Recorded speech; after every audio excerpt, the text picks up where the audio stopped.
اعوذ باللہ من الشیطان الرجیم بسم اللہ الرحمن الرحیم السلام علیکم رحمۃ اللہ وبرکاتہ۔ آج ہم سورہ بقرہ کا مختصر سا خلاصہ بیان کریں گے۔ سورہ بقرہ قرآن پاک کی پہلی سورت اور 2.5 سپارے پر مشتمل ہے۔ پیغمبر بھیجے ہیں جنہیں میسنجر کہتے ہیں، اور ان کے ساتھ ساتھ اللہ نے کتابیں دی ہیں کہ اس کے مطابق ہر دور میں ہر قوم کے لیے کہ اس کے مطابق آپ چلتے رہو، فالو کرو اور اپنی راہ ہدایت حاصل کرتے رہو۔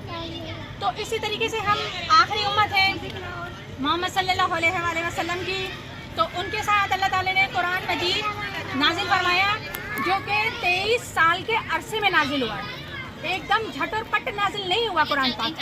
تو قرآن پاک کی شان ہے جب وہ 23 سال میں نازل ہوا ہے تو ہم اسے کیسے جلدی کر کے ختم کر لیتے ہیں؟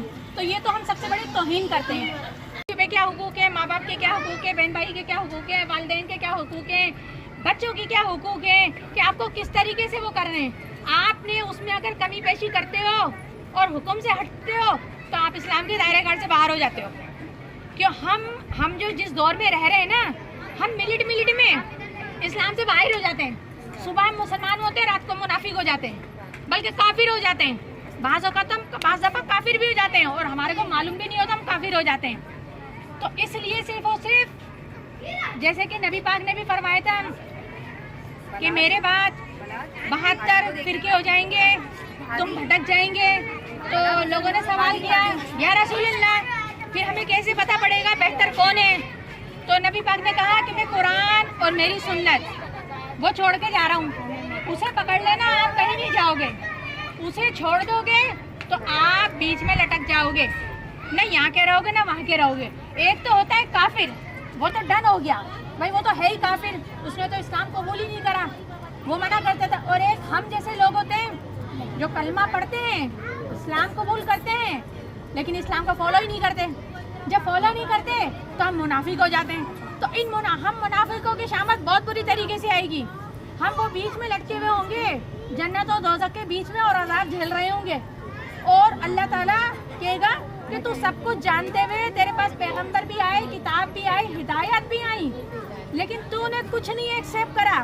تو ایک چیز کو فالو کر لیتا، ایک چیز کو، کیونکہ اللہ تعالیٰ بولتا ہے چلو ہمارے پاس علم نہیں تھا، ہم کسی ایک چیز کو پکڑ لیں کہ بھائی اللہ اس طریقے سے کہہ رہا ہے، جو اللہ کہہ رہا ہے وہی نبی پاک کہہ رہے ہیں، کیونکہ نبی پاک کی سیرت قرآن دونوں سیم ہیں، ان میں کوئی فرق نہیں ہے۔